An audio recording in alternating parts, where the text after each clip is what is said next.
El versículo 18, primera carta de Juan, capítulo 5, y quiero leer a partir del versículo 18.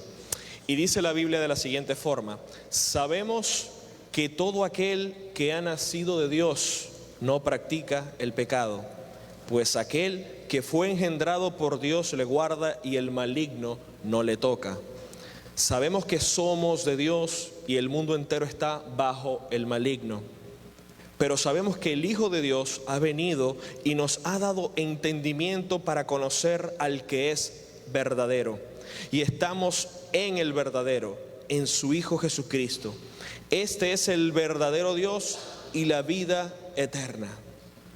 Y yo quiero que usted note que los textos que estamos leyendo son pasajes que se los está diciendo el apóstol directamente a cristianos, a creyentes, a personas que han conocido el Evangelio, a personas que han escuchado la palabra del Señor, a personas que se estaban congregando en iglesias, a personas que hacían o decían llamarse hijos de Dios. Porque una de las cosas que Él está mostrando aquí son inclusive características de alguien que ha sido regenerado, de alguien que ha nacido de nuevo. Fíjese que el versículo 18 dice: sabemos que todo aquel que ha nacido de Dios no practica el pecado. Y en ese sentido, todos los cristianos concordamos en que hay una gran diferencia entre pecar deliberadamente, desenfrenadamente, compulsivamente, practicar el pecado, y otra es pecar pero buscar el arrepentimiento y la confesión. Y practicar el pecado es el estilo de vida de todas las personas que no conocen al Señor, de todas las personas que viven esta vida desconectados de Dios, sin tener un conocimiento escritural de la palabra. Y yo sé que a veces cuando hablamos de la palabra pecado, sencillamente lo encerramos a veces en situaciones escandalosas. Y personas piensan, bueno, pero yo pienso que los asesinos, los ladrones, los homicidas, los adúlteros, etcétera, pudiesen decir, esos sí son pecadores. Pero realmente, hermano, pecado es todo acto, inclusive todo pensamiento, toda intención, toda acción que represente una ofensa a la santidad de Dios. Así que estamos. Primera de Juan, hermana. Sí, primera de Juan 5:18. Entonces, dice aquí, no practica el pecado. Y dice el texto después, pues aquel, fíjense que el aquel está en mayúscula, haciendo referencia a nuestro Señor Jesucristo, pues aquel que fue engendrado por Dios le guarda. Y tenemos textos claros que nos muestran que los hijos de Dios son cuidados por el poder de Dios. Dios no deja a sus hijos desamparados. Inclusive hay salmos que nos dan esa tranquilidad de que Él mandará a sus ángeles a que te guarden. O por ejemplo, cuando estamos leyendo textos en las Escrituras, cuando dice, Dios es nuestro amparo y fortaleza, nuestro pronto auxilio en las tribulaciones. O el que habita al abrigo del Altísimo morará bajo la sombra del Omnipotente. Todos estos, hermanos, son textos que son aplicados exclusivamente a cristianos. ¿Por qué? Porque son las personas que han entregado su vida a Cristo, que han venido en arrepentimiento, diciéndole al Señor que en mi propia vida, en mis propios esfuerzos, no puedo hacer nada para ganarme el cielo. No tengo mérito, no hay nada bueno en mí. Y entonces seguimos leyendo el pasaje y dice, sabemos que somos de Dios. Fíjense el énfasis que está haciendo el apóstol Juan para que los que están leyendo, los lectores cristianos, comprendieran de que son palabras directamente para ellos. Sabemos que somos de Dios.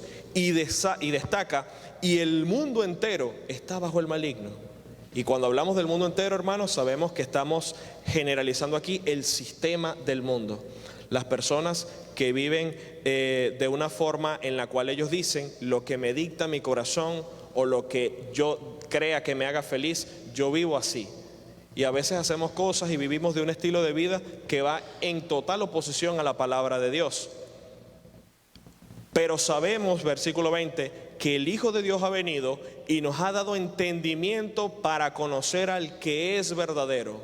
Bendita sea la palabra del Señor, que nos da la revelación de Cristo. Bendita sea la palabra del Señor, que nos topamos con aquella fuente que salta para vida eterna. Por eso el Señor vino a este mundo para revelar al Padre. Jesús dijo, el que me ha visto a mí, ha visto al Padre.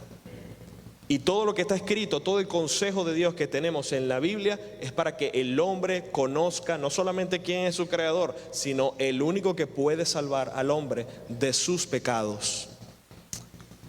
Y luego dice, y estamos en el verdadero, en su Hijo Jesucristo. Y usted lee y dice, wow, el apóstol Pablo no solamente está identificándose con el pueblo, sino que está incluyendo a los lectores, diciéndole, si tú estás en Cristo, perteneces a Él, a su reino, eres un hijo de Dios. Este es el verdadero Dios y la vida eterna. Y todo el mundo dijera, amén, gloria a Dios. Y aplaudiría porque es una verdad lo que está diciendo el apóstol. Y después nos topamos en el versículo 21 con un texto que nos confronta y dice, hijitos, guardaos de los ídolos. Amén. Y cualquiera diría inmediatamente, bueno, pero ese texto parece estar un poco fuera de tono. O sea, vemos en este caso que el apóstol Juan nos está en cierta manera como halagando, en el sentido de que está mostrando la bondad de Dios sobre los que han creído en Él, su protección, su cuidado. Está mostrando características de los que son hijos de Dios, que no se identifican o no se caracterizan por practicar el pecado, pero después viene y nos confronta diciendo, hijitos, guárdense de los ídolos. Y todo el mundo pensaría, bueno, eso quizás habrá sido en aquel tiempo, donde la cultura cristiana estaba tan envuelta todavía por los romanos y por la cultura griega y con tantos dioses por aquí y por allá. Y meditamos, no, eso es para aquel tiempo. Pero hermano, sucede que desde un principio el tema de la idolatría ha sido uno de los problemas más grandes que ha tenido la humanidad. Desde un principio. De hecho, cuando Satanás está tentando a Eva, ¿qué le dice él a la mujer? Le dice, lo que pasa es que Dios no quiere que tú sepas la verdad, porque cuando tú comas de ese fruto, ustedes van a ser igual que Él. Dios te está ocultando algo. Entonces le quiso mostrar a Eva que el camino que él le ofreciera era mejor, porque ella iba a ser igual a Dios.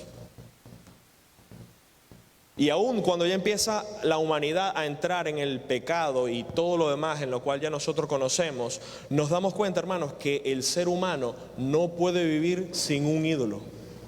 Es algo increíble, pero el ser humano entiende en su razonamiento, en su conocimiento, en su lógica inclusive, nosotros no solamente no estamos solos en este mundo, sino hay algo superior, hay algo en quien yo debería creer.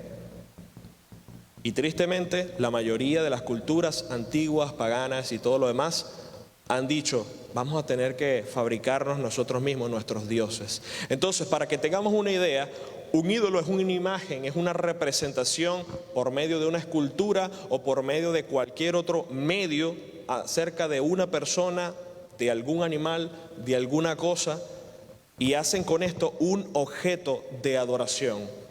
O bien se diseña un lugar que eso represente una divinidad, la morada de una divinidad.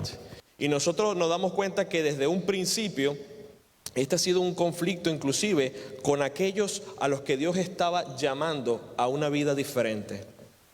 Por ejemplo, las estatuillas en los tiempos de Abraham, de los patriarcas, eran muy comunes.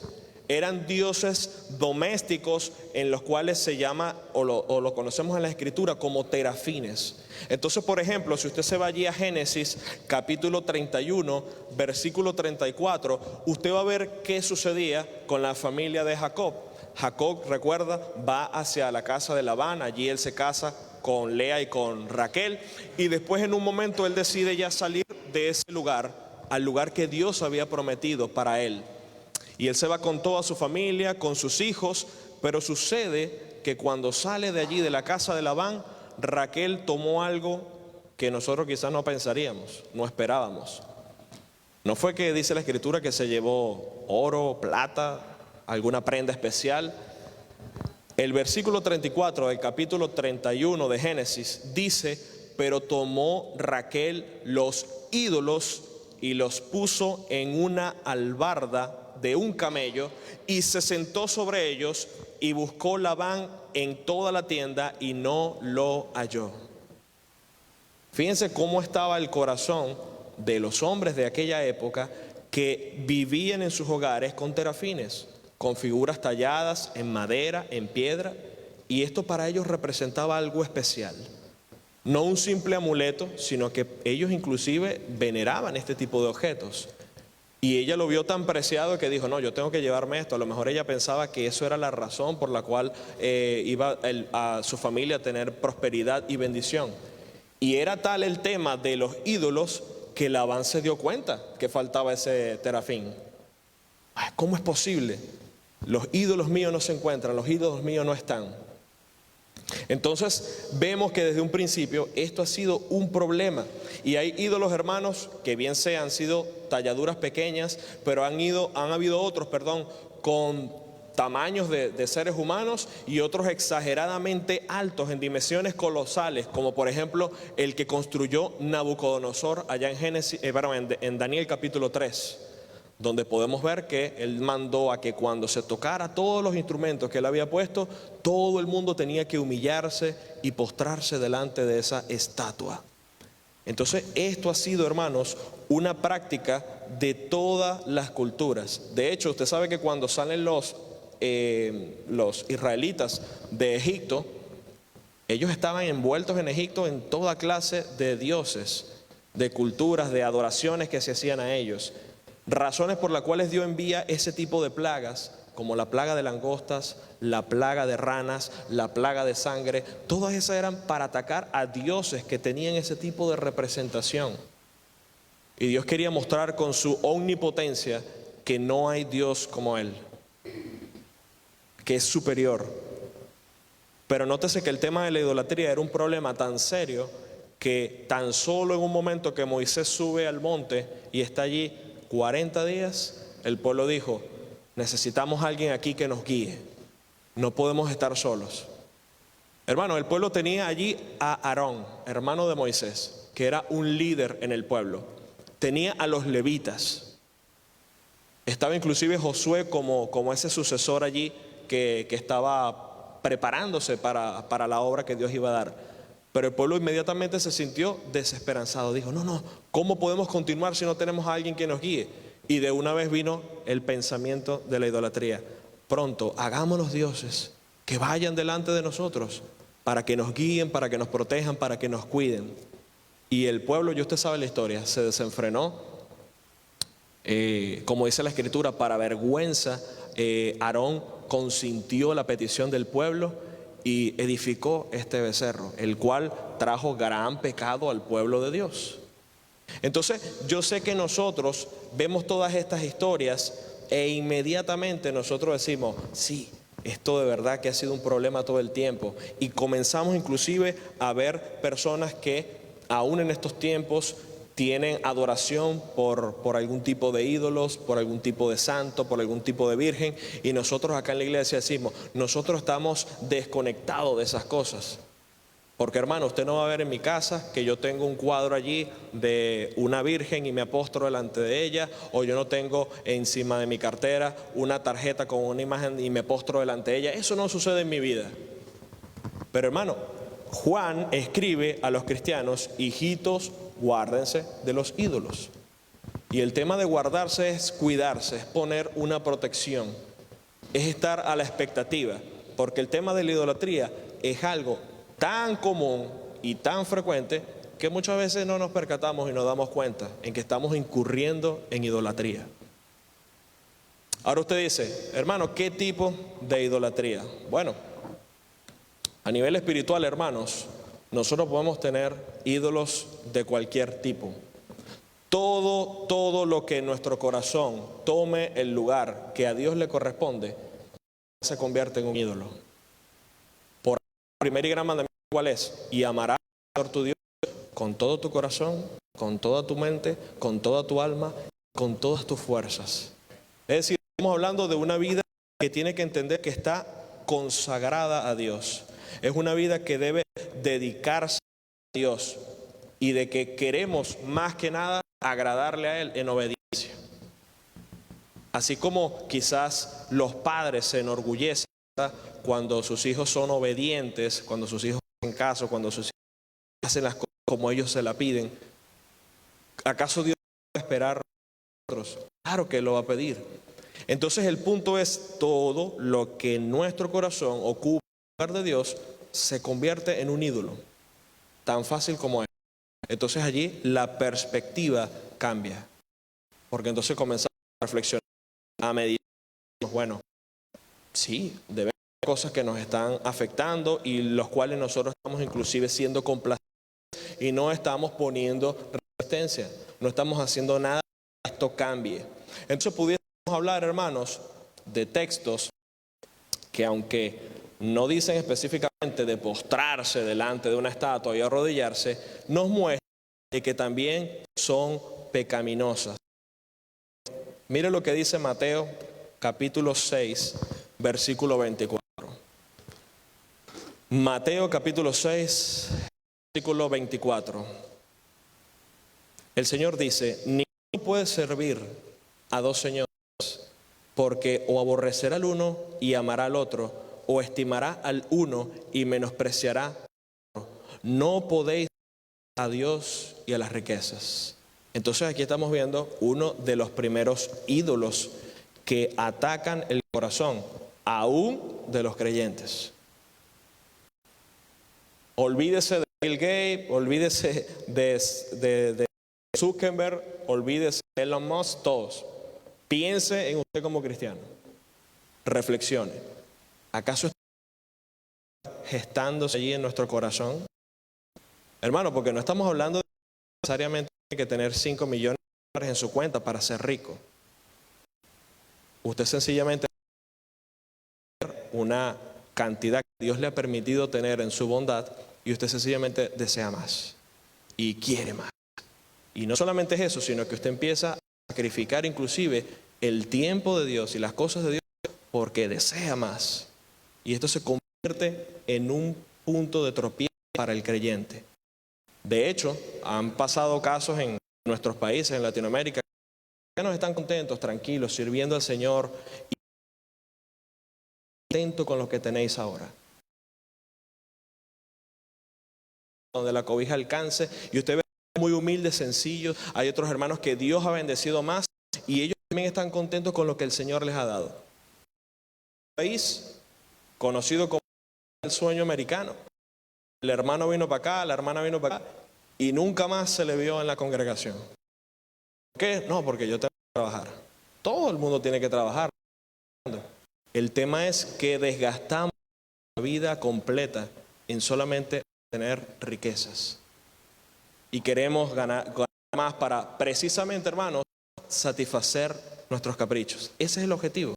Mire, si usted me dice a mí que una persona cristiana, la cual Dios ha bendecido de una manera especial, ha utilizado sus recursos para bendecir a otros hermanos, a los necesitados, gloria a Dios. Qué bueno que Dios haya hecho eso con usted. De hecho, no estamos aquí hablando de que esto sea un pecado, pues Dios ha bendecido a hombres a lo largo de la historia. Abraham era un hombre muy rico, David era muy rico. Pero mire la mentalidad de David diciendo, ¿cómo es posible que yo tenga un templo así y yo no pueda edificarle uno a mi Dios? Vemos a un David diciendo, yo no te daré nada o no le daré nada al Señor que no me cueste. Vemos a un Salomón haciendo sacrificios de 1000 víctimas del Señor. Personas que no escatimaban, que tenían pero no escatimaban para darle al Señor y para hacer bendición a otros. El conflicto aquí está, es cuando esto se vuelve un tema personal y que solamente lo que queremos es para nuestro beneficio, nuestra satisfacción, para poder tener lo último en la moda, para poder comprarnos lo último en tecnología, para que podamos estar a la vanguardia y todo el mundo diga, wow, este hombre, esta mujer, cómo se sabe vestir, qué bella está su casa, qué bello está su vehículo. Y comenzamos a pensar, ¿acaso este es un Dios que Dios está atacando en mi vida o me quiere mostrar? Porque es así, no podemos servir a Dios y a las riquezas. Es lo mismo que nos muestra el Evangelio de Lucas 16, versículo 13. Dice, porque amará a uno o aborrecerá al otro. O sea, nadie puede decir, no, yo tengo por Dios al dinero, pero Dios también está allí conmigo. ¿Sabe? A Dios nunca le gustó, hermanos, el sincretismo. ¿Sabe qué es el sincretismo? Cuando el pueblo de Israel tenía adoración a Dios, pero también tenía adoración a los demás ídolos que se encontraban. Entonces, como que, bueno, Señor, confórmate con la porción que te damos a ti, con la adoración debida a tu nombre, pero también nosotros queremos complacer a los dioses de las demás tierras. Y el Señor decía, tranquilo, por lo menos se están acordando de mí. No. Venían consecuencias a causa de la desobediencia, a causa del pecado. Entonces, este tema, hermanos, del amor al dinero, hacemos referencia a un apego desordenado. Y otro tema que tenemos que ver acá es el mismo tema de la avaricia y de la codicia. Fíjense, por ejemplo, cuando hablamos acerca de los mismos mandamientos, hay un mandamiento que nos dice en Éxodo 20:17, no codiciarás. No codiciarás. Y aquí sé que muchas veces piensan en el mismo tema tocante al dinero, pero habla de cualquier cosa. No codiciarás ni la mujer de su prójimo, ni codiciarás los bienes de su prójimo, ni su ganado, ni nada. O sea, está haciendo referencia a tener un corazón sumiso a lo que el Señor nos ha dado. A no pensar por qué el impío progresa, por qué fulano de tal le ha ido tan bien y por qué yo que soy tu hijo, Señor, no tengo eso. Porque no me has provisto de aquello. Y comenzábamos a desear y a querer inclusive conducirnos por el camino que sea para obtener los mismos resultados. Pero hermano, ignoramos que la Escritura nos muestra que el que se apresura a ser rico y lo hace a cuesta de lo que sea, no sabe que le puede sobrevenir la pobreza, tal como lo dice Proverbios capítulo 28, versículo 22. Hubo reyes inclusive que trataron de hacerse ricos a costa de lo que fuera y vinieron dificultades a su vida, porque vinieron consecuencias, porque hacían lo que fuera para obtener sus riquezas. Pero mire la diferencia, es lo que estoy haciendo el contraste entre un hombre que Dios le había prosperado, pero tenía un corazón sensible a Dios, que dice Salmo 119, versículo 36. Salmo 119, versículo 36. El salmista dice, Señor, inclina mi corazón a tus testimonios, inclina mi vida a tus palabras, inclina mi vida al entendimiento de ti, que yo sea sabio y progrese en el conocimiento de la fe. Y dice, y no a la avaricia. Y no a la avaricia. Hermano, porque eso es un problema de que puede ir de poquito en poquito, se hace insostenible. Salomón fue un hombre muy sabio. De hecho, tan sabio que Dios le da el privilegio de que escogiera qué Dios podía hacer por él. Y este hombre no pidió riquezas, no pidió la vida de sus enemigos, no pidió. Él dijo, Señor, dame un corazón y sabio para poder dirigir un pueblo tan grande. Tú tuviste misericordia de mi padre David, yo quiero ser un de él, un hombre que te ame. Y el Señor, dice la Escritura, que le dio tal sabiduría como ningún otro rey había tenido. Pero ¿qué pasa? Que aún la sabiduría no fue suficiente, porque el capítulo del primer libro de Reyes nos muestra la vida de Salomón. Llegó un momento, hermanos, donde si usted lee Eclesiastés, usted se da cuenta de que Salomón se jactó de todo. El problema está, hermanos, en que a veces la gente desea algo con un corazón impetuoso, pensando que en eso va a hallar felicidad y contentamiento, pensando de que cuando alcance eso voy a estar contento, porque su plenitud está en el Señor, no está poniendo su paz en el Señor. Y sucede que Salomón nos dice, si hay alguien que desea algo de esta tierra, yo soy un ejemplo claro de ello. Dice, hermanos, que él no le negó nada a su paladar. Todo lo que quería comer en aquella época, mire, los mejores chefs lo tenía él. Si hablamos de construcciones de casa, la casa más magistral que había en aquella época era la de él. Carros, tenía todo lo que quisiera en su momento. Coleccionaba allí de todo lo que existía. Tenía dinero, como decir, por donde quiera. Y fue el problema tan serio que esto se fue inclusive inclinando ¿a qué? A la idolatría. Y las esposas que tenía, ¿qué hicieron? Inclinaron su corazón. No fue suficiente con edificar el templo para un Dios, sino que dijo, vamos a construir también a este. Y después no, dos no son suficientes. Y construyó un tercero. Y así llenó a Israel de idolatría. Y el punto es, hermanos, que después usted está viendo el final de este libro de Eclesiastés y ve un escritor, un Salomón, reflexionando sobre su vida, aconsejando a los que vienen tras de él. Y él no concluye diciendo, goza la vida o esfuérzate por alcanzar todo lo que quieras o obtén todo lo que quieras para que seas feliz. Él dice que él había visto que el fin de todo y guarda sus mandamientos. Esto es el todo del hombre. Esa fue la conclusión a la que llegó. Fue la conclusión de un hombre todo, pero que también pasó por pecados. Dio en cuenta y dijo, el Señor no está en mi vida, sino el Señor con mi vida. Si no estoy siendo obediente, temas delicados, nosotros debemos, hermanos, cuidarnos, porque tenemos textos clave que nos comienzan a confrontar cosas. Por ejemplo, mire lo que dice el capítulo 5.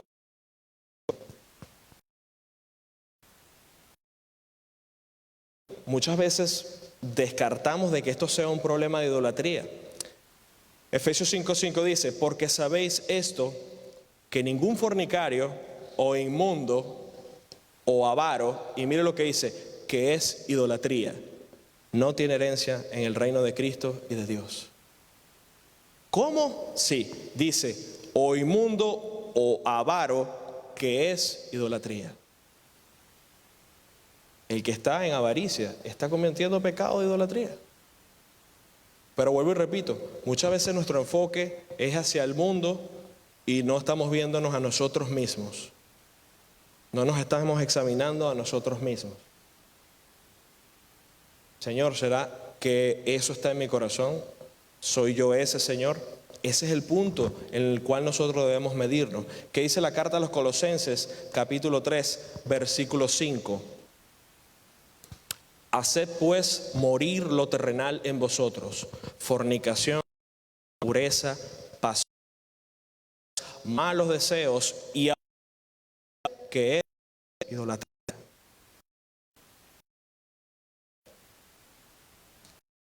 Idolatría. Pero hermanos, algo místico de que usted mañana usted es un hijo de Dios, que sencillamente va a esperar todos estos tipos de deseos como si nada pasara. El texto dice, haced morir lo terrenal en vosotros. ¿Quiénes son los que tienen que hacer morir lo terrenal en vosotros? Los mismos cristianos. Haced morir. Y uno dice, bueno, pero ¿en qué sentido? ¿A qué se refiere? Le voy a dar una ilustración, que no la va a tomar literal, por supuesto. Pero cuando pecó el pueblo de Israel con el becerro de oro y baja Moisés y ve todo este espectáculo allí, vino un gran enojo y vino, por supuesto, consecuencia por ese pecado. Y se levantó Moisés y dijo, ¿quién está por Jehová? Dentro de toda esa multitud allí que estaba depravada. Y dice la Escritura que los levitas. Y entonces, ¿qué le dices? Ok, pronto sus espadas y pasen por todo el territorio y maten a los que están pecando contra Dios. Y los levitas no dijeron, ay no, Señor, me da cositas. Él es mi hermano. Hace tiempo. Es que de hecho su hija... No, ellos fueron e hicieron en el acto. La Escritura murieron 3,000 personas. ¿Qué le dijo Moisés cuando ellos hicieron? Me he dado cuenta de que ustedes son unos asesinos. Quería probar. No. Él le dijo, os habéis consagrado a Jehová. Y el mundo. ¿Cómo es consagrar a Dios habiendo asesinado a su hermano? Hermano, porque tenemos que ver de ese castigo lo ha prometido el Señor. Ha mandado un tipo de juicio. Así que cuando se abrió la tierra, o aquello también pecado contra Moisés. Coré. Dios pudo haber mandado serpientes para que picaran a esos que habían y murieran. Dios pudo haber utilizado, pero utilizó el pueblo y ellos en obediencia hicieron ese acto y se han consagrado al Señor. Puesto y no es que usted va a estar ahí en la calle, no. Si está dispuesto a elegir cualquier cosa que es un ídolo que se está, si usted debe eliminarlo. Un hombre, y es un testimonio allá en Venezuela, tenía problemas serios con la pornografía. Y este hombre decía que era una lucha fuerte que tenía, constante. Ya él era un conocedor de la palabra del Señor, pero estaba lidiando con esto. Y en un momento fue confrontado con una palabra y este hombre dijo, yo tengo que hacer algo para que esto pueda resolverlo en mi vida. Y en aquel tiempo él vivía todavía con sus padres y él dijo, bueno, yo estoy determinado a obedecer a Dios y lo voy a hacer a costa de lo que sea. En aquel tiempo él tenía su computadora en su cuarto y por eso era muy fácil entrar en este mundo. Y él dijo, voy a hacer algo. Cambió el lugar y lo puso en la sala donde estaban sus padres. Y él dijo, así sea por vergüenza, yo no voy a hacerlo. Voy a abstenerme. Y buscó, hermanos, el recurso, buscó el canal, el medio para él comenzar a dejar estas cosas. Porque, hermano, el tema de hacer morir es algo que se genera con disciplina. Nosotros, por ejemplo, aquí podemos decir, ¿cuántos saben que lo que le da fortaleza espiritual al hombre, al Hijo de Dios, es creer y dirían amén? ¿Cuántos saben que nosotros nos del Señor cuando estamos orando bien? Y todo el mundo diría, amén. ¿Cuántos saben que es necesario el congregarnos? Porque es necesario que escuchamos la palabra del Señor, donde somos confrontados con nuestros pecados, ir viviendo una vida que glorifica al Señor, para arrepentirnos, todo esto, y todo el mundo dice amén. Ya sabemos por qué la práctica no se ejecuta bien, porque no estamos siendo disciplinados. Si una persona va al gimnasio, y este es un ejemplo que dio el pastor decía, si usted va al gimnasio una semana, una vez cada 2 semanas, usted no va a ver resultados. Así en ese día entrenes 2 horas y media, no vas a ver resultados. ¿Cuándo lo vas a empezar a ver? Cuando eres constante, cuando te alimentas como debe ser, cuando te ejercitas como debe ser, como ellos sugieren, 4 veces a la semana por lo menos. Usted empieza a ver resultados. Es lo mismo en lo espiritual. Nosotros entonces queremos ser cristianos piadosos, vivir vidas consagradas a Dios o decir, Señor, tener fortaleza cuando venga la tentación, pero no estamos siendo disciplinados. Por eso no hay fortaleza. Y viene este tiempo de tentación y cuando primero inmediatamente abrimos las puertas y decimos, pero el Señor nos vamos a hacer pues morir lo terrenal en nosotros.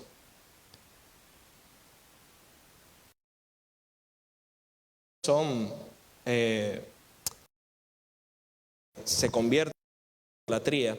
Y aún podemos hablar, hermanos, del tema de el abuso en el consumo de los alimentos. Porque así como se habla acerca del borracho, ¿verdad? La persona que bebe deliberadamente y al final cae en embriaguez, hablamos lo mismo acerca del tema de comer de esta forma desmedida. Fíjese que dice Deuteronomio, capítulo 21, versículos 20 y 21. Deuteronomio 21, versículos 20 y 21. Este es un caso que está mostrando el Señor acerca del juicio que se emite para los rebeldes. Y dice, y dirán a los ancianos de la ciudad, este nuestro hijo es contumaz y rebelde y no obedece a nuestra voz. Es glotón y borracho. Aquellos, como dice el texto, cuyo Dios es el vientre. Y hablamos aquí, hermanos, de algo desenfrenado. Fíjense que cuando Moisés desciende y escucha todos estos festejos, Josué dijo, uy, escucho como ruidos en el campamento, parece que hay guerra allí. Y Moisés dice, eso no es sonido de guerra, eso es de fiesta, de festejo. Y cuando la Escritura dice que el texto estaba y se sentó a regocijarse, que el pueblo se sentó a regocijarse, está hablando, hermano, que la gente estaba viviendo de una forma desmedida, como se come en la fiesta de los dioses paganos, comiendo de forma desenfrenada y tomando para perderse en la parte de la embriaguez. Era una locura literal. Y usted decía, hermano, pero en serio. Pues hermanos, si el mismo Noé saliendo del arca, después que edificó un holocausto al Señor, mucho después vemos un texto que nos dice que Noé tomó y se embriagó. Entonces el tema de la embriaguez, eso ha sido también desde hace bastante tiempo. Y estas, hermanos, son todas formas de idolatría. Y no solamente en el tema de la comida, hablamos de lo que queremos hacer para saciarnos, en todo sentido. Pero de repente alguien acá dirá, hermanos, pero bueno, sí, es verdad, esto puede ser que sea así, pero yo no creo que tenga tantos dioses en mi corazón. Bueno, hablamos al principio de que todo lo que se oponga a Dios en nuestro corazón y lo que ocupa el primer lugar de nuestros pensamientos, eso se vuelve un Dios. Entonces podemos tocar entonces ídolos más modernos y podemos hablar, bueno, vamos a hablar del deporte. Hermanos, usted puede pasar por las redes sociales y usted ve literalmente cómo personas se insultan, se ofenden de una manera desmedida porque están hablando de su ídolo. Porque se hablaron mal de Messi, porque se hablaron mal de Cristiano. Y la gente, usted ve los comentarios, se ofenden, se insultan. Vulgaridad, porque han atacado a su ídolo. ¿Y por qué se convierte en un ídolo? Hermano, porque su vida se centra en estas vidas de las personas. Esa persona sabe dónde vive, toda la temporada del año, dónde va, viajó, conocen todo. Fanáticos en extremo. Y no es eso, sino que la gente se pelea y se desvive por este tipo de cosas. Lo mismo pudiésemos hablar de los artistas, de los cantantes. De repente alguien publica algo criticando a una cantante y salen las defensoras o los defensores y empiezan a pegar e insultar. ¿Por qué? Porque han tocado, ¿qué cosa? Un ídolo que hay en su corazón. Porque como les digo, no es sencillamente una admiración, es que para ellos eso es su Dios. No es una admiración superficial, no es un reconocimiento, es que, no, si él deja de hacer esto, me muero. Y expresiones así. Y desgraciadamente, hermanos, no sucede solo en el mundo. Pueden haber creyentes que tienen que lidiar con esto en sus vidas, con este tipo de cosas. Y así, mire, pudiésemos hablar de marcas, de autos, de cualquier cosa en la nuestra mirada se centra en lo terrenal y desviamos son cosas que son espirituales y que son verdaderamente importantes. El problema por el cual el mundo está así, hermanos, es porque desde un principio el hombre dio la espalda a Dios. Romanos capítulo 1, versículo 25, ¿qué nos dice? Romanos 1, 25, dice, ya que cambiaron la verdad de Dios por la mentira, honrando y dando culto a las criaturas antes que al Creador, el cual es bendito por los siglos. Amén. El hombre cambió la verdad de Dios por la mentira. ¿Cuál verdad? La que tenemos revelada en la palabra. Y lo cambiaron por la mentira, de tal modo que ellos son ahora una fábrica de dioses, de todo tipo, de todo calibre, y en eso está envuelto el mundo. Pero de estas cosas, hermanos, tenemos que nosotros cuidarnos.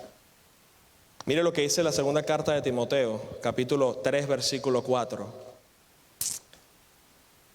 Y hablamos aquí de los deleites, de las cosas que yo diga, wow, si hago esto voy a ser el hombre más feliz, si hago esto voy a ser la mujer más feliz, ¿verdad?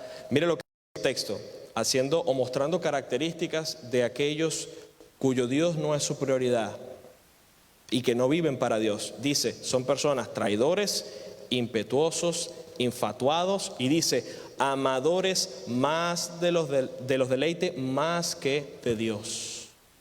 amadores más de los deleites más que de Dios. Y entonces allí podemos pensar a reflexionar. En nuestro día a día estamos amando más otras cosas antes que Dios. Es una enseñanza, hermano, para que nosotros mismos nos examinemos, ¿no? Pasemos por un rayo X y veamos cómo está nuestra vida espiritual. Porque estamos en un país que es especialista para mantener a las personas entretenidas. Un país especialista para mantener a las personas distraídas. ¿Quién puede decir que en este país alguien está viendo para el techo sin hacer nada? No.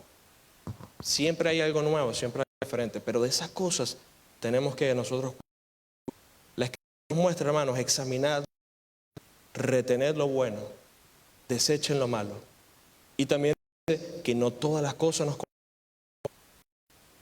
Todas las cosas me son lícitas, pero no todas me convienen.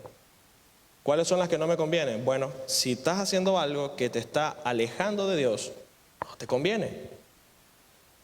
Si esa pasión que tú tienes te está alejando de la comunión con Dios, no podemos decir que proviene de Dios. Así de sencillo. Dios nunca va a proveer, de hecho, un medio para que sus hijos tengan estorbo. Porque más bien Él dice, ay de aquel por quien venga el estorbo.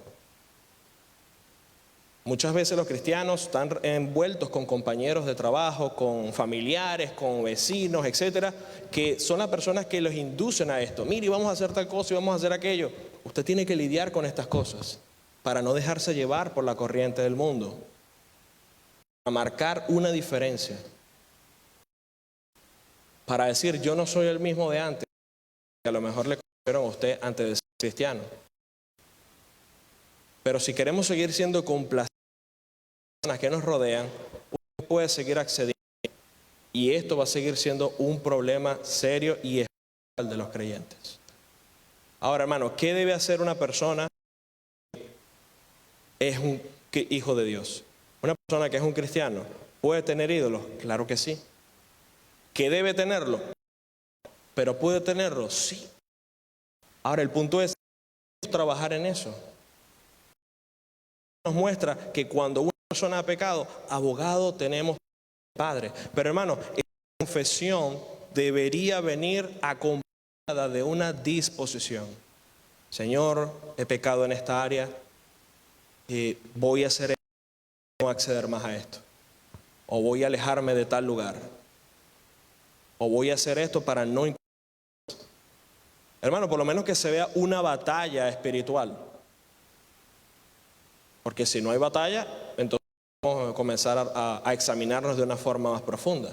Un cristiano que ha pecado contra el Señor y que sabe que ha pecado contra el Señor, no está viviendo su vida feliz como si nada pasara.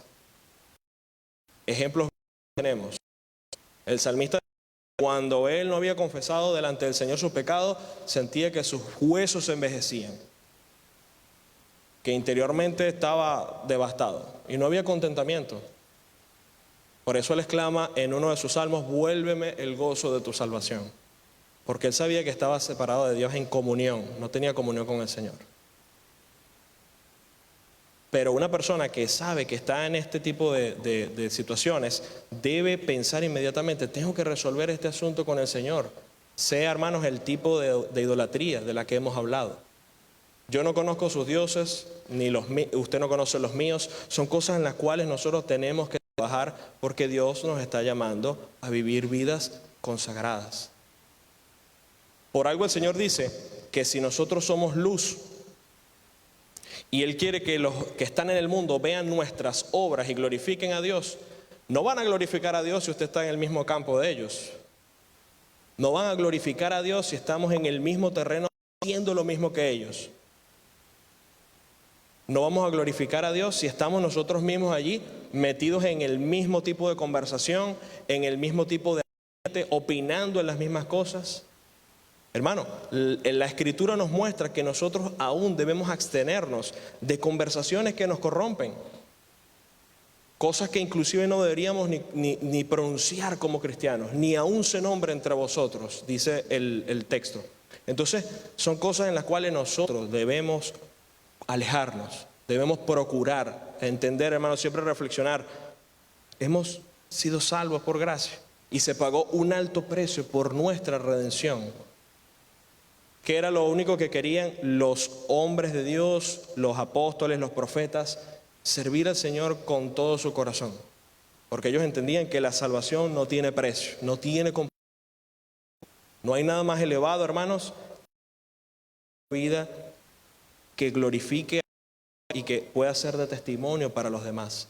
En una hombre, no recuerdo el nombre, pero era un gran predicador y evangelista. Y a él se le dijo en aquel momento que si él estaría dispuesto, estamos hablando de un hombre conocido en el país, si él estaría dispuesto a dejar su oficio o su ministerio en la iglesia o lo que hacía para ser presidente del país, de Estados Unidos.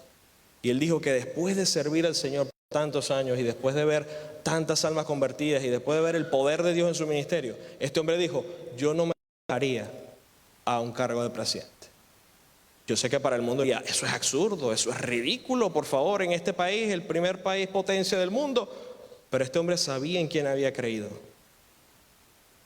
Él decía, tesoros en el cielo no hago en la presidencia, hago cuando gano almas para Cristo, cuando sirvo a las personas para que el nombre de Dios sea glorificado. Esa era una persona que entendía el Evangelio. Mientras otras congregaciones predican y te impulsan a que más bien tú aumentes lo que tienes, a que te sigas desviviendo por ese deseo, la Escritura nos muestra, vivid conforme a la voluntad de Dios. Dice la Escritura que vivamos en santidad y en paz, sin la cual nadie verá al Señor. Solamente tenemos paz y contentamiento, hermanos, cuando estamos en comunión con el Señor. Mire, cuando usted está viviendo o se está esforzando para vivir una vida que glorifique al Señor, usted tiene paz en su corazón, tranquilidad. Usted está feliz porque usted dice, Señor, estoy trabajando en mi vida, como dice el texto, haciendo morir lo terrenal en mi vida para que Dios sea glorificado. Y usted está feliz. Pero cuando pecamos y hacemos algo indebido, ¿qué hacemos? Inmediatamente nos sentimos mal. Tenemos que confesar nuestros pecados delante del Señor. Tenemos que confesarlo. Y si una persona no ha nacido de nuevo, si una persona no ha creído en el Evangelio, si una persona está expuesta al mensaje de la palabra del Señor, la invitación del Señor, como para todos, es al arrepentimiento. Alguien dirá, ¿arrepentimiento de qué? Todos los hombres hemos pecado. La Escritura dice que el Señor Jesús vino a llamar no a justos, sino a pecadores al arrepentimiento.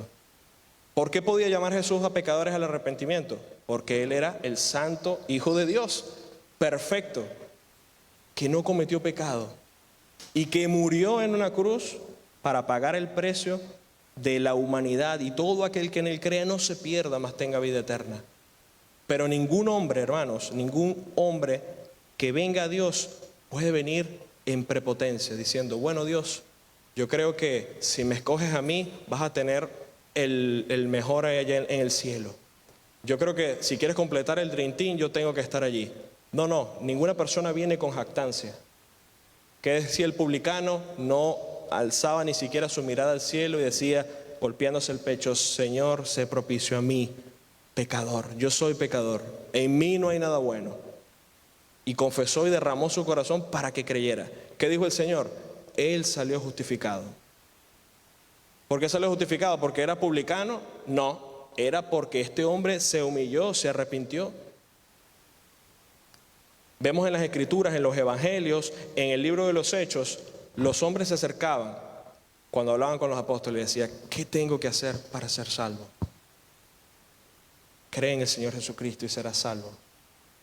Arrepiéntanse y vengan a Cristo, que es aquel que los puede salvar. Pablo, cuando estaba en Atenas, vio el lugar envuelto en idolatría. Atenas en aquel tiempo era el centro de la idolatría. Tanto así que había un espacio que decía, este altar de adoración es para el Dios no conocido. Es decir, de todos los dioses que conocemos, todavía debe haber alguien que no conocemos y ahí está su altar para que no quede decepcionado. Y Pablo entiende el entorno, llega al lugar y comienza a hablarle a estos hombres. Y empieza a decir, a ese Dios que ustedes pusieron ese altar no conocido, yo se los vengo a presentar. Y comienza a predicar este hombre de una manera magistral. Pero después de toda la exposición del mensaje, él dice, pero Dios, habiendo pasado los tiempos de tanta ignorancia, ahora manda a todos los hombres en todo lugar que se arrepientan, porque ha establecido un día en el cual juzgará al mundo con justicia. Y eso es lo que el mundo ignora. Las personas viven su vida desenfrenada como si ahora es el vivir, si esto es lo que tengo que hacer, porque cuando muera ya no voy a disfrutar. El punto es, hermanos, nuestra transitoriedad en esta tierra es bastante breve. Así usted llegue a 100 años, es breve, no es tanto. Pero hay otros hermanos que viven vidas como si mañana fueran a morir y literalmente hay personas que mueren muy jóvenes. ¿Cuántos artistas famosos no han muerto a los 20 años? ¿Cuántos deportistas no han muerto jóvenes? ¿Qué se llevan? Lo único que alcanzaron es un reconocimiento humano, que las personas quizás lo tengan en un libro de récord, que sigan escuchando sus músicas, que vean sus videos. Es lo único que van a dejar aquí. Pero ellos no se van a llevar nada de esto. Y como dice el texto, algún día van a estar delante del Señor, delante de un juicio en el cual ellos van a presentarse. Y saber que en vida rechazaron el único camino a la salvación será lo más doloroso, lo más tormentoso. El día de salvación es hoy. Cada vez que se expone al mensaje de la palabra del Señor, el Señor está llamando a los hombres al arrepentimiento. Si somos hijos de Dios, como les he dicho, confesar nuestros pecados, ponernos a cuentas con el Señor, buscar vivir vidas que glorifiquen a Dios.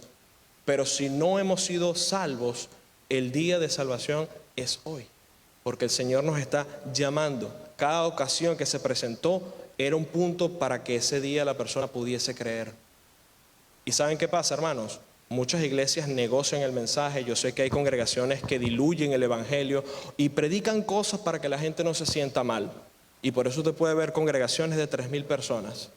Y usted le pregunta a alguien si es salvo, si ha entendido el evangelio, y la gente dice, no, yo no sé, pero aquí se canta bien, me gusta. Aquí hay luces.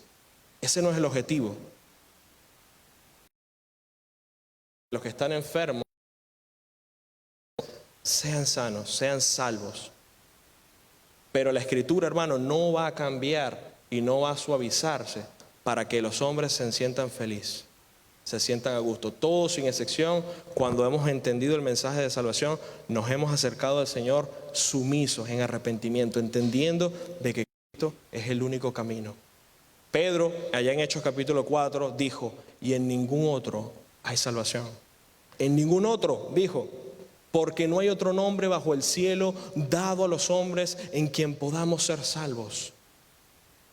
Olvídese de todos los dioses del pasado, olvídese de todos los dioses actuales y modernos. Él dijo, y en ningún otro hay salvación. Hermanos, ningún hombre pudo cambiar la historia de este mundo, solamente Cristo. Aun cuando hayan ateos y tantas personas que niegan la existencia de Dios, no pueden borrar de la historia que Cristo fue el único que dividió la historia en dos.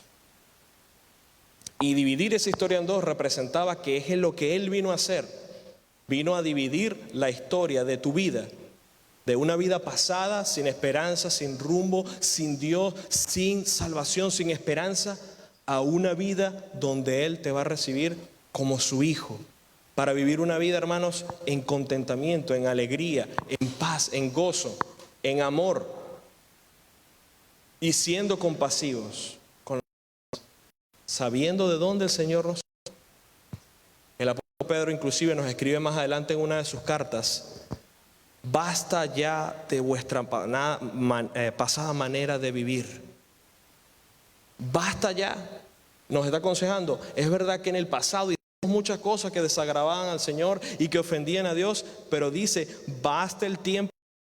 Si Dios te dio 30 años y en esos 30 años vivías para el mundo, esos 30 años fueron suficientes para el mundo. El resto de tus días dedícaselo al Señor. Hay que hacer un stop, pausa, y de eso se trata el evangelio. Mire, hermano, vivir una vida en santidad, como muchos a veces hablan, no se trata de fanatismo, no se trata de ser extremistas. No estamos diciendo de que usted tiene que irse a una montaña lejana para alejarse de las personas porque lo corrompen. No, porque en su corazón sigue habiendo este pecado, este tema de la idolatría. Pero hablamos, hermanos, de que vivir una vida que glorifique al Señor y una vida buscando la santidad de Dios no es fanatismo, es evangelio básico. Es evangelio básico. Porque a todos los hombres que Dios salvó, hermanos, usted no ve después que siguieron viviendo sus vidas en los apetitos insaciables de este mundo. El mayor, bueno, no voy a decir el mayor, pero uno de los más elevados, ¿cuál fue? El apóstol Pablo. Pasó de ser perseguidor a un seguidor.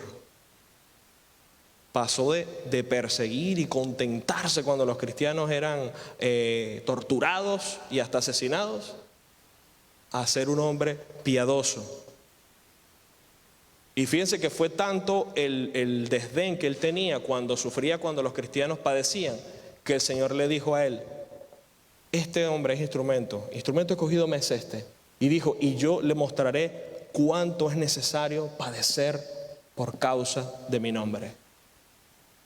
Hermano, y lo maravilloso es que usted no ve a Pablo llorando en prisión ¿por qué estaba encerrado si él estaba haciendo la voluntad de Dios? Usted no ve a Pedro llorando porque los estaban azotando. Él decía: hermanos, oren para que con más denuedo sigamos predicando el evangelio. Y si tenemos que padecer, que padezcamos, pero como cristianos. El Señor nos dice en su palabra que si nosotros somos vituperados, somos injuriados, porque las personas mienten acerca de nosotros, gócense delante del Señor. Alégrense si el mundo miente acerca de ustedes.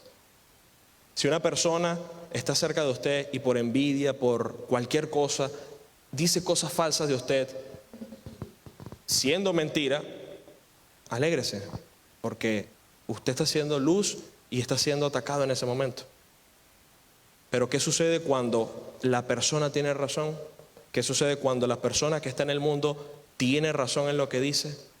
Entonces no es motivo de gozo, es motivo de pensar, examinarnos y decir: Señor, he rayado el evangelio, he cometido tal acto, ha sido un mal testimonio delante de los hombres, perdóname. Recuerda, hermanos, que el mundo espera que usted sea el mejor prospecto cristiano. Yo sé que han habido decepciones, que hay personas que han hablado con muchas personas, pero entendamos, nuestros ojos tienen que estar puestos en el Señor. Nuestros ojos tienen que estar puestos en Jesús, el autor y consumador de la fe. Y si así están puestos nuestros ojos, nuestro deseo más ferviente, ¿qué va a ser? Ser como nuestro Señor. Ninguno de los que creyó le dijo al Señor: ok, nos vemos después allá en el cielo, acuérdate de mí, ¿oíste? Todos los que eran salvos por el Señor, ¿qué querían hacer? Seguirle. El endemoniado gadareno fue salvo y de una vez dijo: Señor, permite que yo te siga. Y él le dijo: no, ve y predica. Llamó a los discípulos y dejando sus redes, hablando de redes, dejando sus redes, siguieron al Señor. Pero yo creo que inclusive ese tema de las redes es un Dios actualmente, hermanos. Las redes sociales. Un predicador, no sé por qué el Señor me trajo esto a la mente, pero un predicador dijo: las redes sociales tienen un fin eterno y espiritual. Y dice: probar de que era mentira eso de que no teníamos tiempo para Dios. Y yo leí eso y dije: Señor, nada que discutir, completamente de acuerdo. Y eso es un Dios, literalmente. Podemos pasar horas en un teléfono, inclusive viendo cosas que no edifican, y es tiempo que no estamos utilizando ni para orar ni para estudiar las Escrituras. Entonces, ¿cómo esperamos no tener ídolos en nuestro corazón? Es difícil, pero hermanos, si usted se determina a vivir una vida que glorifique al Señor, como le digo, con disciplina, así tal cual como si usted va al gimnasio 1 hora y usted dice: bueno, a partir de hoy voy a estar orando tanto tiempo y voy a leer la palabra y no va a pasar un día sin que ore, etcétera, usted va a empezar a tener disciplina. Fuera de esto, vamos a seguir siendo creyentes solamente de domingos, solamente viniendo cuando podamos, etcétera. Y se los digo, hermano, esto también es para mí, esto es para todos los cristianos en el mundo, esto no es para algunos. Todos tenemos que entender esto. El Señor nos ha llamado a vivir una vida diferente. Si no somos diferentes, no hay mucha comparación, ¿verdad?, que podamos hacer inclusive con las otras personas. Y que el Señor traiga convicción, que el Señor traiga convicción a los corazones de las personas que todavía están viviendo una vida sin Cristo. Jesús dijo: yo soy el camino, la verdad y la vida, y nadie viene al Padre sino por mí. Entonces eso significa que si Él es la vida, todo lo que esté fuera de Cristo es muerte. Si Él es la verdad, todo lo que esté fuera de Cristo es una mentira, y en eso vive el mundo. Que el Señor permita que podamos, ¿verdad?, ser luz y que pueda traer a más personas a la convicción y al arrepentimiento. Amén. Vamos a orar. Padre, gracias te damos, Señor, por este domingo. Señor, gracias por tu palabra, que nos exhorta, Señor, que nos confronta, que nos muestra, Padre, que aún como cristianos podemos tener ídolos en nuestros corazones. Señor, perdónanos, porque podemos reflexionar con cada uno de nuestros pensamientos y recordar y darnos cuenta, Señor, de que hemos, Señor, descuidado una vida espiritual como debe ser por dar tanto tiempo a otras cosas, y cosas que sin percatarnos han quitado el tiempo y el lugar que a ti te corresponde. Señor, perdónanos por cada una de nuestras maldades y por haber permitido que ídolos se depositen en nuestro corazón, no solamente quitándote el lugar que te corresponde, Señor, sino conduciéndonos a hacer otras cosas que no convienen. Te pedimos, Señor, que tú traigas convicción a cada uno de los hermanos para que confiesen sus pecados delante de ti y para que se decidan, Padre, tomando acciones a vivir vidas que te glorifiquen. Padre, si el apóstol Juan nos alertó que nos cuidáramos, que nos guardáramos de los ídolos, es porque los ídolos están al acecho. Es porque los ídolos están, Señor, a la espera de cualquier momento para entrar o atacar nuestra vida. Te rogamos que nos des determinación, Señor, para vivir vidas que te glorifiquen. De la misma forma, Dios mío, te ruego, si hay personas en este lugar que no te han conocido como su Salvador, si hay personas en este lugar, Señor, que han vivido su vida en un estilo de vida, Señor, en el cual ellos pensaban que era el mejor modo de vivir, que han vivido vidas, Señor, quizás involucradas en otro tipo de actividades, en otro tipo de creencias, y el día de hoy tú le has mostrado por medio de tu palabra de que tú, Señor, eres el único que puede perdonar sus pecados, de que tú eres el único que puedes salvar sus almas y darles vida eterna, Señor, que tú eres el único, Dios mío, que ha transformado por medio de tantos siglos la vida de hombres y mujeres que aún estuvieron dispuestos a morir por causa del Evangelio, porque ellos sabían, Señor, que en ti tenían vida eterna y esperanza. Señor, si hay personas aquí que no saben, se murieran hoy, ¿dónde han de pasar la eternidad? Permite, Señor, que ellos puedan entender que tú eres la única esperanza para ellos, que tú, Señor, eres el único que pudiste, Señor, morir en una cruz para pagar el precio de nuestros pecados. La muerte que nosotros merecíamos, tu Hijo Jesucristo la sufrió y la padeció por nosotros, de tal manera que todo aquel que se acerque a ti con convicción, con fe, creyendo en que tú, Señor, puedes salvarle, tú vas a hacerlo. Gracias te damos, Señor, y recibe toda la adoración. Asimismo, bendice a los hermanos en esta semana, guárdales, Señor, en el camino, protégeles y llévales con bien, Señor, y que la próxima semana, si aún no has venido, Padre, podamos reunirnos también, tanto el martes como el día domingo. Recibe, Señor, toda la gloria por los siglos de los siglos. Amén. Muy bien, hermanos, puestos en pie para que cantemos.